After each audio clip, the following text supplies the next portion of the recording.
नमस्कार दोस्तों, एक बार फिर से स्वागत है आप सभी का दृष्टि पीसीएस के फैक्ट्स विद कॉन्सेप्ट कार्यक्रम में। दोस्तों, आप जानते हैं कि इस कार्यक्रम के माध्यम से जो भी इम्पोर्टेंट खबर रहती है उसको एज ए फैक्ट लिया जाता है और उसमें निहित समस्त कॉन्सेप्ट के ऊपर चर्चा करने की कोशिश की जाती है। तो आज का हमारा फैक्ट क्या है, टॉपिक क्या है, आप देखें। कैमूर टाइगर रिजर्व बनेगा बिहार का दूसरा टाइगर रिजर्व। तो कैमूर में टाइगर रिजर्व जो है वो दूसरा टाइगर रिजर्व बनने जा रहा है। इससे पहले बिहार में एक वाल्मीकि टाइगर रिजर्व पहले से ही स्थित है। तो अब हम लोग देखने की कोशिश करेंगे कि चर्चा के प्रमुख बिंदु हमारे सामने क्या होंगे। सबसे पहले हम लोग देखेंगे कि खबर क्या है और साथ ही साथ देखेंगे कि आखिर चर्चा में क्यों है। कैमूर जिले की भौगोलिक अवस्थिति को समझने की कोशिश करेंगे। फिर एनटीसीए के बारे में देखने की कोशिश करेंगे कि एनटीसीए जिससे अभी एक प्रकार से अप्रूवल लिया जा रहा है, काफी लंबे समय से चल रहा है और ये कहा जा रहा है कि 2023 के लास्ट तक या 2024 तक अप्रूवल कंप्लीट हो जाएगा और फाइनली फिर दूसरा टाइगर रिजर्व बिहार में बन जाएगा। भारत में बाघों की स्थिति की बात करें तो इसको भी हम लोग देखेंगे कि भारत में वर्तमान में स्थिति क्या है, बाघों से संबंधित महत्वपूर्ण तथ्य क्या है, इसको भी देखने की कोशिश करेंगे और फिर लास्ट में हम लोग एक अभ्यास प्रश्न को करने की कोशिश करेंगे। चलिए सेशन की शुरुआत करते हैं। आप देखें, सेशन से शुरुआत से पहले आपके सामने एक इंपॉर्टेंट सूचना है। बीपीएससी निबंध के लिए लाइव ऑनलाइन कोर्सेज स्टार्ट होने जा रहा है। आप देखेंगे 5 अक्टूबर से कक्षाएं आरंभ हो जाएंगी। अधिक जानकारी के लिए जो नंबर दिया गया है इस पर आप फोन कॉल करके पता कर सकते हैं। और ये सारी कक्षाएं आपको कहाँ मिलेंगी? लाइव ऑनलाइन कक्षाएं आपको दृष्टि लर्निंग ऐप पर मिलेंगी। आपको ये प्ले लिस्ट से डाउनलोड करना है, वहीं पर सारी कक्षाएं आपको मिल जाएंगी। एमपीपीएससी मेंस के लिए भी कक्षाएं आरंभ हो चुकी हैं, लाइव ऑनलाइन कक्षाएं चल रही हैं। एडमिशन से संबंधित जानकारी के लिए जो नंबर दिया गया इसके ऊपर फोन कॉल करके पता कर सकते हैं। और ये सारी कक्षाएं आपको कहाँ मिलेंगी? दृष्टि लर्निंग ऐप पर मिलेगी। अब हम लोग खबर पर दृष्टि डालने की कोशिश करते हैं। खबर क्या है? तो आप देखेंगे कि Bihar to get second tiger reserve in Kaimur district. तो कैमूर डिस्ट्रिक्ट में दूसरा टाइगर रिजर्व बनने जा रहा है और ये कब तक कंप्लीट हो जाएगा, कब तक टाइगर रिजर्व स्थापित हो जाएगा? 2024 के शुरुआत में या 2023 के अंत में कहा जा रहा है कि ये पूरी तरीके से प्राप्त हो जाएगा बिहार राज्य को। तो बिहार को वाल्मीकि टाइगर रिजर्व के बाद आप देखेंगे कि वर्ष के अंत में या 2024 की शुरुआत तक दूसरा बाघ रिजर्व प्राप्त हो जाएगा।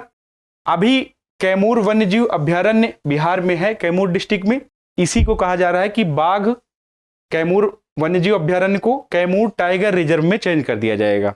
ठीक है, तो राज्य के वन विभाग के अधिकारियों ने कहा है कि बाघ आरक्षित घोषित करने के लिए एनटीसीए की मंजूरी प्राप्त करने के लिए काफी लंबे समय से ये काम चल रहा था। आप देखेंगे कि बिहार राज्य के अंतर्गत वाल्मीकि टाइगर रिजर्व की जो क्षमता है, बाघों से रिलेटेड जो क्षमता है कि कितने बाघ इसमें निवास कर सकते हैं, उस क्षमता से ऊपर बाघ अभी वर्तमान में है।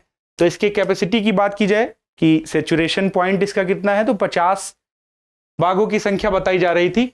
अब वर्तमान में कितने हो गए हैं? 54 हो गए हैं। इस वजह से अल्टरनेट तलाश करने की कोशिश की गई तो एक लोकेशन आइडेंटिफाई किया गया, कैमूर वन्यजीव अभ्यारण्य, और इसी को अब कैमूर टाइगर रिजर्व घोषित किया जाएगा। तो आप देखेंगे 2018 के बाद से ही ये चर्चा में रहा है कि 2018 के बाद से ही कोशिश की जा रही है कि इसको टाइगर रिजर्व घोषित किया जाए। अगर हम लोग कैमूर डिस्ट्रिक्ट के बारे में बात करें तो आप सबसे पहले कैमूर जिले की भौगोलिक अवस्थिति के बारे में समझने की कोशिश करिए। 2 भागों में इसको बांट सकते हैं। 2 भागों के अंतर्गत आप देखेंगे, सबसे पहले हम लोग देखेंगे कि पहाड़ी क्षेत्र हमें दिखाई पड़ता है कैमूर जिला के अंतर्गत और फिर मैदानी क्षेत्र भी दिखाई पड़ता है। पहाड़ी क्षेत्र में आप देखेंगे कैमूर पठार दिखाई पड़ता है। मैदानी क्षेत्र के अंतर्गत 2 नदियां दिखाई पड़ती हैं। एक नदी का नाम है कर्मनासा और दूसरी का नाम है दुर्गावती। तो दोनों नदियों के प्रवाहित क्षेत्र में मैदानी क्षेत्र हमें दिखाई पड़ता है। तो पहाड़ी क्षेत्र के अंतर्गत कैमूर का पठार दिखाई पड़ता है और वहीं मैदानी क्षेत्र के अंतर्गत 2 नदियों का प्रवाह क्षेत्र दिखाई पड़ता है, कर्मनासा का और दुर्गावती का।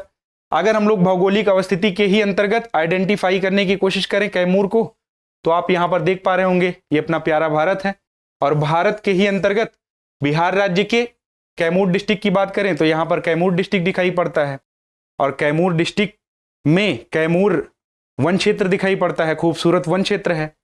तो यहीं पर वन्यजीव अभ्यारण्य है और इस वन्यजीव अभ्यारण्य को अब कहा जा रहा है कि टाइगर रिजर्व में चेंज कर दिया जाएगा। अगर लार्ज फॉरेस्ट कवर की बात करें दोस्तों, तो आप यहां पर देखेंगे कि कैमूर जंगल का जो क्षेत्र है वो 1134 स्क्वायर किलोमीटर क्षेत्रों में फैला हुआ है।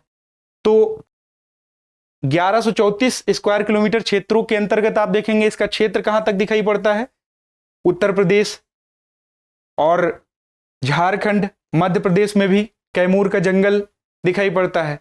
इसी के अंतर्गत 986 स्क्वायर किलोमीटर का जो क्षेत्र है वो कैमूर वाइल्ड लाइफ सेंचुरी है, कैमूर वन्यजीव अभ्यारण्य है। अब इसी वन्यजीव अभ्यारण्य को टाइगर रिजर्व में बदलने की बात की जा रही है। और आप देखेंगे कि कैमूर का जंगल इतना विस्तृत है कि ये क्षेत्र के मामले में, बिहार राज्य के अंतर्गत क्षेत्र के मामले में सबसे बड़े जंगल क्षेत्र के रूप में दिखाई पड़ता है। तो आपसे कभी क्वेश्चन पूछा जाए कि कैमूर के जंगल क्षेत्र के मामले में किस नंबर पे हैं, तो पहले नंबर पर है। और साथ ही साथ आप देखेंगे इसका प्रमाण इस बात से है कि 34% ग्रीन एरिया बिहार राज्य के अंतर्गत ये कवर करता है। ठीक है, तो ये इसका इंपॉर्टेंस है। तो आप देखेंगे कि ये आखिरकार प्रोसेस क्यों चला। अगर हम लोग थोड़ा सा इसके बैकग्राउंड की बात करें तो आप देखेंगे कि ये जो क्षेत्र है यहां पर मध्य प्रदेश और झारखंड, उत्तर प्रदेश क्षेत्रों में भी कैमूर जंगल फैला हुआ है। अब यहां पर देखेंगे कि यहां पर ऑलरेडी एक टाइगर रिजर्व है मध्य प्रदेश क्षेत्र के अंतर्गत, संजय गांधी। अब इसी टाइगर रिजर्व से आप देखेंगे कि 2 टाइगर, 2017 के आसपास की घटना है, 2 टाइगर के पग चिन्ह दिखाई पड़े और यहां पर कुछ हिरणों की डेड बॉडी भी मिली, कुछ हिरन के बच्चे की और हिरणों की डेड बॉडी भी मिली। ऐसे कंडीशन में कहा गया कि मध्य प्रदेश के क्षेत्र से टाइगर निकल करके कहां पर पहुंच गए थे, कैमूर के जंगलों में।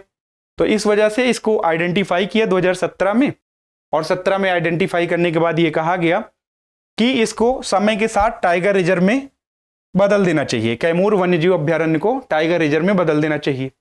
कैमूर वन्यजीव अभ्यारण्य में पाए जाने वाले जानवर की बात करें तो यहां पर आप देखेंगे बंगाल टाइगर हैं, भारतीय तेंदुए, भारतीय सुअर, स्लॉथ बियर, सांभर हिरन, चीतल, 4 सींग वाले मृग और नील गाय जैसे जानवर पाए जाते हैं।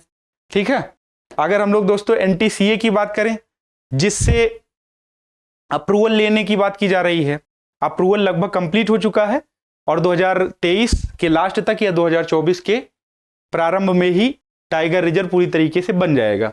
तो NTCA की बात करें तो NTCA का फुल फॉर्म क्या होगा, नेशनल टाइगर कंजर्वेशन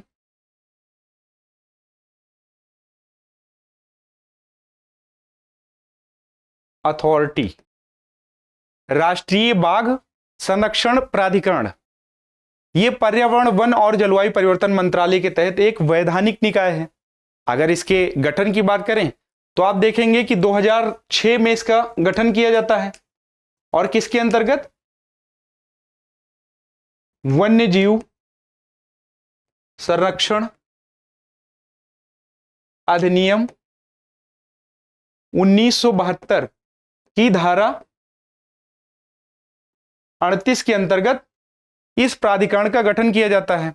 और इस प्राधिकरण में कितने सदस्य हैं तो आप देखेंगे पर्यावरण और वन मंत्रालय के प्रभारी मंत्री अध्यक्ष होते हैं, पर्यावरण और वन मंत्रालय में राज्य मंत्री उपाध्यक्ष होते हैं, संसद के 3 सदस्य इसमें शामिल होते हैं, 2 लोकसभा से, 1 राज्यसभा से। टोटली आप देखेंगे लगभग 8 सदस्य इसमें इस अथॉरिटी में होते हैं। कार्य की बात करें तो नाम से ही विदित है कि टाइगर के कंजर्वेशन से संबंधित ये प्राधिकरण है। तो बाघों का संरक्षण करना इसका कर्तव्य है। राज्य सरकारों द्वारा तैयार बाघ संरक्षण योजना को स्वीकार करना, अब जैसे अभी अप्रूवल लेना है, किसी भी अभ्यारण्य को टाइगर रिजर्व में बदलना है तो किससे अप्रूवल लिया जाएगा? NTCA से अप्रूवल लिया जाएगा। ठीक है, तो ये सारी चीजें हैं। अब आगे हम लोग देखते हैं कि भारत में बाघों की स्थिति क्या है। देखिए हमारे सामने तो ये न्यूज हो गया ना कि कैमूर वन्यजीव अभ्यारण्य को कैमूर टाइगर रिजर्व में बदला जाएगा, ये तो हमारे सामने न्यूज हो गया। लेकिन इसमें निहित, मैंने आपको शुरू में ही बताया कि इसमें निहित जितने भी फैक्ट हैं वो भी देखेंगे, कॉन्सेप्ट भी देखेंगे। तो फैक्ट के रूप में क्या है कि भारत में बाघों की स्थिति क्या है। अब ऐसे क्वेश्चन आपसे पूछे जा सकते हैं। आप यहां पर देखें कि 2006 से लेकर के अभी तक 2023 तक या 2022 तक ही डेटा है, 23 में तो अभी ऑफिशियली ये बात नहीं आई है सामने निकल के, लेकिन तब भी आप 23 तक ही मानिए। 2023 तक 161% की वृद्धि हुई है बाघों की संख्या में, और इसी वृद्धि की वजह से यह कहा जा रहा है कि भारत अब दुनिया की लगभग 75% बाघ आबादी का घर है। और साथ ही साथ 2022 के सेंसस के अनुसार, टाइगर सेंसस के अनुसार, मध्य प्रदेश में आप देखेंगे कि सबसे अधिक बाघ हैं, 785 बाघ हैं। 2018 में 526 थे, 2022 में 785 बाघ हैं, और इस वजह से मध्य प्रदेश पहले नंबर का राज्य हो गया है। कर्नाटक दूसरे नंबर का राज्य है बाघों की संख्या के मामले में। उत्तराखंड 560 बाघ हैं उत्तराखंड में, तीसरे नंबर का राज्य है। महाराष्ट्र चौथे नंबर का। तो कभी कभी आपसे एग्जामिनेशन में क्रम भी पूछने के लिए दे सकता है कि सबसे अधिक बाघों की संख्या किस राज्य में है। यस, ऐसे क्रम से आपको बताना हो तो आप याद रखिएगा। बात करें कि भारत में बाघ अभ्यारण्य कितने हैं, तो वर्तमान में 54 बाघ अभ्यारण्य हैं। अगर और अधिक हो गए होंगे तो आप लोग कमेंट बॉक्स में बता दीजिएगा कि अभी हो सकता है कि और अधिक हो गए हों, लेकिन अभी तक मैंने अपडेट सर्च किया है तो 54 बाघ अभ्यारण्य ही दिखाई पड़ रहे हैं। तो 54 बाघ अभ्यारण्य के अंतर्गत आप देखेंगे कि उत्तर प्रदेश में 205 बाघ हैं वर्तमान में। बिहार में कितने हैं? 31 हैं। 31 थे, अब वर्तमान में कितने हो गए? 54। तो इसी वजह से कहा जा रहा है कि वाल्मीकि टाइगर रिजर्व में 50 की संख्या क्षमता थी बाघों को रखने की, तो उस क्षमता से अधिक बाघ हो गए, 54 हो गए। तो इस वजह से अल्टरनेटिव लोकेशन को सर्च किया जाने लगा, और फिर फाइनली आप देखेंगे कैमूर टाइगर रिजर्व के रूप में सामने आया कि यहां पर हमें बाघों को भेजना है। तो ये सारी चीजें हैं। यहां पर मध्य प्रदेश में आप देख ही रहे हैं कि 785 बाघ हैं। ठीक है, अब आगे हम लोग देखने की कोशिश करते हैं कि बाघों से संबंधित महत्वपूर्ण तथ्य क्या है। तो आप देखेंगे कि royal Bengal tiger panthera tigris Bharat का राष्ट्रीय पशु है। और बाघ की उपप्रजातियों की बात करें तो 2 उपप्रजातियां हमें दिखाई पड़ती हैं। पहला महाद्वीपीय, जिसको पैंथेरा टाइग्रिस बोलते हैं। दूसरा सुंडा, जिसको पैंथेरा टाइग्रिस सुंडाइका बोलते हैं। अगर हम लोग प्राकृतिक अधिवास की बात करें तो आप देखेंगे, जैसे ज्योग्राफी में अगर हम लोग पढ़ते हैं तो हमें यह पता होगा कि 0 डिग्री से लेकर के 30 डिग्री नॉर्थ या 23-23.5 डिग्री नॉर्थ और 23.5 डिग्री साउथ के बीच का जो क्षेत्र है उष्णकटिबंधीय क्षेत्र कहलाता है। और वहां पर जो वन पाए जाते हैं उनको क्या कहा जाता है? उष्णकटिबंधीय वर्षा वन। तो प्राकृतिक अधिवास के अंतर्गत उष्णकटिबंधीय वर्षा वन, सदाबहार वन कहां पाए जाएंगे? उष्णकटिबंधीय क्षेत्रों में, खासकर 0 डिग्री से लेकर के 10 डिग्री नॉर्थ और साउथ के क्षेत्रों में सदाबहार वन पाए जाएंगे। ठीक है, जहां पर हमेशा बारिश होती हो, और हमेशा बारिश होने की वजह से जंगल वहां के हरे भरे रहते हैं। समशीतोष्ण वन, मैंग्रोव वन, जो दलदल भूमि है वहां पर भी घास के मैदान और सवाना क्षेत्रों में प्राकृतिक अधिवास पाया जाता है बाघों का। देश जहां बाघ पाए जाते हैं तो आप देखेंगे 13 बाघ रेंज वाले देश हैं। हालांकि 3 देशों को अभी बाघ रेंज से बाहर कर दिया गया है, जिनका नाम है कंबोडिया, लाओस और वियतनाम। अभी वर्तमान में 10 ही हैं। भारत, नेपाल, भूटान, बांग्लादेश, ठीक है, म्यांमार, रूस, चीन, Thailand, Malaysia, Indonesia, Cambodia, Laos और वियतनाम को IUCN की नवीनतम रिपोर्ट के अनुसार अभी बाहर कर दिया गया है। बाघ यहां पर विलुप्त बताए जा रहे हैं। चलिए, बाघों से संबंधित महत्वपूर्ण तथ्य की बात करें तो संरक्षण की स्थिति सबसे पहले हम देखेंगे। ऐसे क्वेश्चन पूछे जा सकते हैं, UPSC में भी और PCS में भी पूछे जाते हैं। तो IUCN के लिस्ट में लुप्तप्राय कैटेगरी में है, साइट के लिस्ट में परिशिष्ट वन में शामिल है, अपेंडिक्स 1 में। वाइल्ड लाइफ प्रोटेक्शन एक्ट की धारा 28 के अंतर्गत आप देखेंगे 1972 वाइल्ड लाइफ प्रोटेक्शन एक्ट 1972 के अंतर्गत अनुसूची 1 में शामिल है। संरक्षण संबंधी प्रयास की बात करें तो TX2 मूवमेंट चलाया गया, अभियान चलाया गया। वर्ल्ड वाइल्ड लाइफ फंड के द्वारा यह अभियान चलाया गया। तो इसका फुल फॉर्म क्या होगा? वर्ल्ड वाइल्ड लाइफ फंड के द्वारा TX2 अभियान चलाया गया और इसका उद्देश्य क्या था कि 2022 तक बाघों की संख्या दोगुनी करनी है। राष्ट्रीय बाघ संरक्षण प्राधिकरण NTCA मैंने आपको बताया कि वाइल्ड लाइफ प्रोटेक्शन एक्ट 1972 की धारा 38 के माध्यम से इसको गठित किया गया है। प्रोजेक्ट टाइगर भी बाघों के संरक्षण से संबंधित चलाया गया और यह कब चलाया गया? 1973 में इंदिरा गांधी सरकार के समय इसको चलाया गया। और वहीं साथ ही देखेंगे बाघों की गणना प्रत्येक 5 वर्ष में की जाती है। अंतर्राष्ट्रीय बाघ दिवस कब मनाया जाता है? 29 जुलाई को अंतर्राष्ट्रीय बाघ दिवस मनाया जाता है। तो ये इंपॉर्टेंट फैक्ट हो गए बाघों से संबंधित। तो आप देखेंगे कि फैक्ट ही है, हालांकि ये जो सेशन है लगभग फैक्ट वाला सेशन है, इसमें ज्यादा कॉन्सेप्ट नहीं है, तो आप लोग इसको ध्यान में रखिएगा जरूर। अभ्यास प्रश्न की बात करें तो आप देखेंगे राष्ट्रीय बाघ संरक्षण प्राधिकरण की स्थापना कब की गई? तो मैंने इस सेशन के चर्चा के दौरान बता रखा है, आप लोग अपने मानसिक स्तर से सोच के इसका कमेंट बॉक्स में उत्तर दीजिएगा। 1973 में, 2006 में, 2005 में, 1972 में।